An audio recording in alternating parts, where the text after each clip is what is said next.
Welcome back sa ating channel. Meron tayong share sa inyo na video, yung pagpalit ng headlight 2020 model na Accent. Huwag mo pakita yung yung plaka. 2020 model. Maganda pa, alaga-alaga at minsan lang din nagagamit pag may mga importanteng lakad. Ang issue nito yung kaliwang ilaw niya ay nagbi-blink. So nag-order na sila sa Lazada, dumating kahapon. So ibabalik natin. Ito ay mga nasa 900 plus, kung lang 1,000 yung isang set. Left and right na po yun. So ang na-order nila ay 4. So may extra silang 2. So ibabalik natin. So papakita natin sa inyo kung paano tanggalin. Okay, tsaka paano ikabit. So doon muna tayo sa kabila.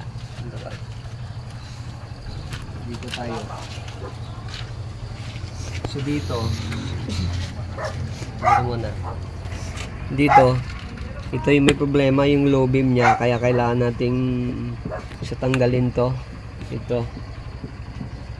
So tapos itong ikutin lang yan. So ikutin. Ito, kita niyo yan. Tapos may lock yan. Ipapasok lang din. Pero natapos na natin dito yung may nagbi-blink. Mamaya pakita natin sa inyo. Pero sa kabila papakita natin kung paano tanggalin. Kasi sa kabila, sa driver side o sa kanan ay mahirap siyang tanggalin. Hindi dito pwede sa taas. So yung ginawa natin, doon tayo sa baba. Binuksan natin, tinanggal natin lock ng mga fender liner. Hindi na natin tinanggal yung gulong para mas less yung trabaho. So dito na tayo. So ito yung pinalitan na natin. So ito yung tanggalin natin. So dito kasi yan, tingnan niyo, no? Mahirap talaga yan. Lalo pag yung kamay mo malaki. Hindi talaga siya pwede. Kung pwede dito, tanggalin niyo ito. Itong pinaka ng headlight. Pero marami tayong tatanggalin. So kung ito ay fuse box, hindi rin pwede kasi sealan. So doon talaga tayo sa fender liner. So ganun pa rin. Ito may cap siya. So kita nyo yun yung parang spike, yung groove na yan, oh. Yun yung dun mo hawakan para yung daliri mo ikakapit. Tapos ikutin nyo lang sa clockwise. Okay. Clockwise lang. So pag dito kayo kaharap, so madudukot tapos matatanggal na siya. So itong ginawa natin, hawakan mo na.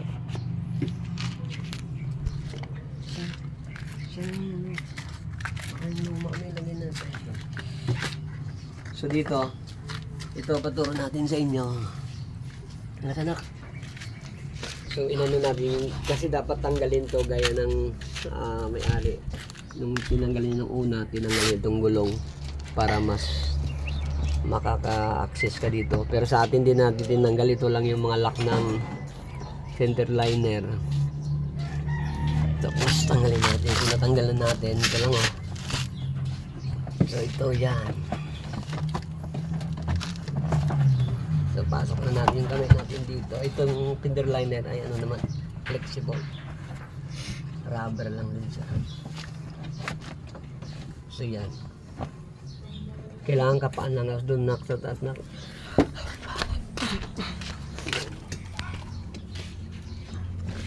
Tapos may lock. Ito lock lang yung lock. Hindi masakit.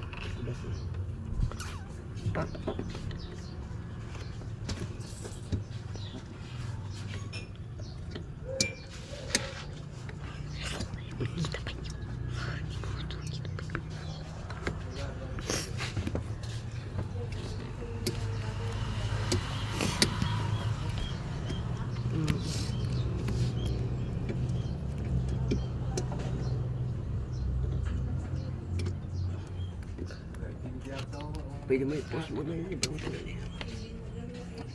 So wakas, tanggal na. Oh, yun na po.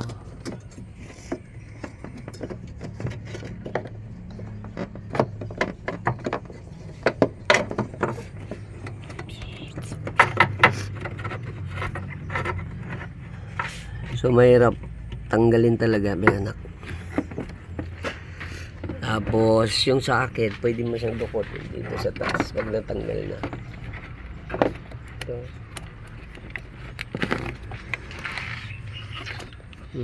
Mahirap talaga, pero tsagaan yan. Ito socket natanggal na. So ganun lang din. Sa kabila, yung doon sa kaliwa, maka-access tayo dito, pero dito talaga sa driver side hindi.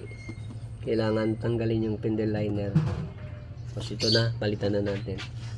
So dito natin dinukot. Halika na, camera mo na. Dito natin papalabasin yung ilaw. Pag malaki yung kamay mo, merap. O ito na oh. Nakuha na natin yung dapat natin kunin. So balik. So ganoon lang ang bago natin sa anak. Baka magkamali.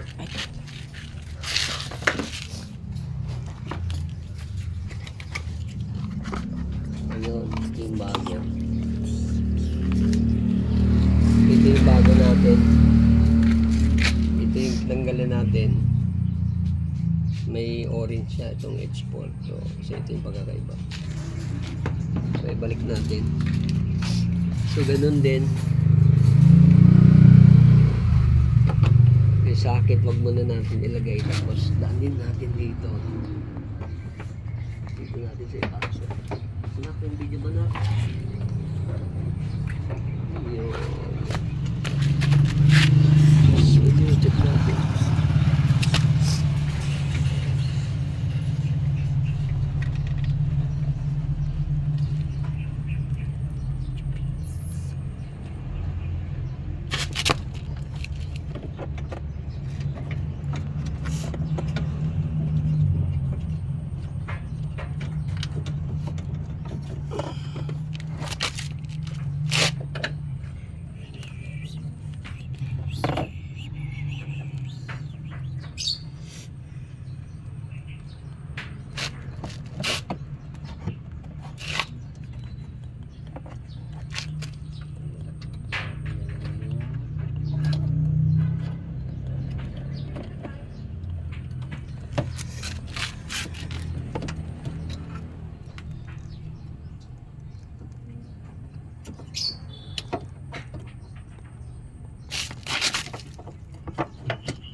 Ipinapasok niyo yung bagong ilaw.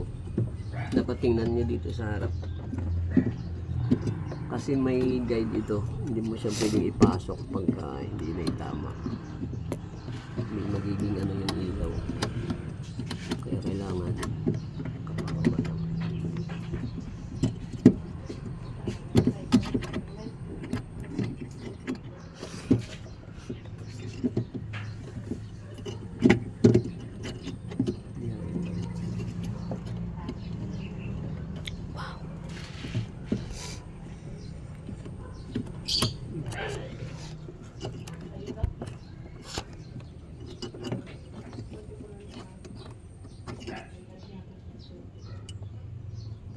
Ayun, dito lang oh. Dito, sa harap lang. Yan oh, pag nakita mo yung ilaw, yung knob site na yan, naka ano sa taas, yun yung tanda na ikapasok. Hindi mo naman siya may pasok kasi may tatlong ano guide. So hindi mo siya pwedeng may pasok, basta-basta lang. So yan. Okay na, pag naitatok na tapos saka mo naman ilagay yung lock nun. Yung lock dito.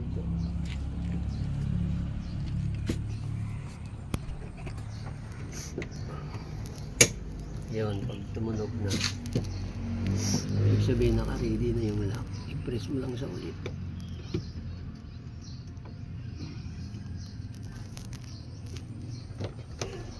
Yun, sakit. So tumunog na, kapa-kapa lang tapos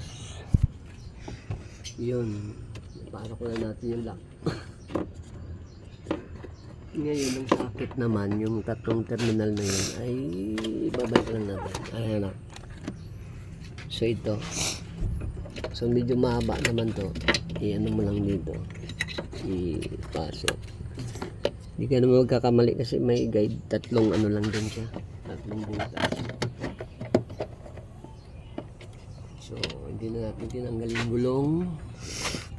Yung fender liner lang yung tinanggal natin. Yung lock. Hindi, actually hindi naman tanggal yung fender liner eh. Yung lock lang. Mga plastic lang din siya. So yan o, ilawan mo nga dito ng aking video. So yan o, yung socket, i-ganon mo lang yan o. Na. So tapos kailangan wag sumayad yung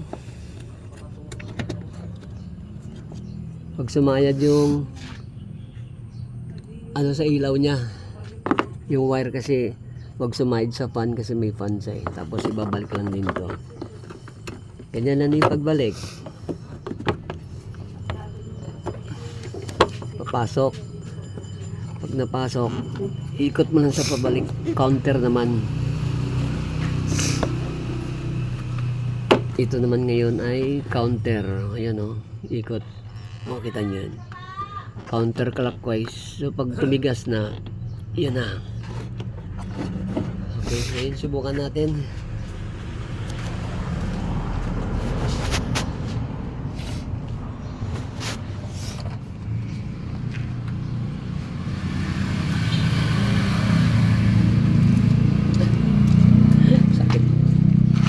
So yun na, ikabit na natin. Ito wala nang problema dito sa driver side eh. Doon sa kabila, tapos na. Kasi dito si ate natin taga video. Yun na, okay na. So yun lang, mahirap lang siyang tanggalin. Pero kailangan mo lang ano. So dito sa spindle item natin, dito natin dinukot. So naka-access tayo. May tatlong ano lang din ito, tatlong lock niya, clip ano lang din siya. So ito yon sa dalawa, tapos yung isa tatlo. So ibabalik na natin. So salamat sa mga makapanood. Please subscribe and then click yung notification bell natin para sa ating mga video pa na isi-share sa inyo. So salamat po and God bless. Okay na.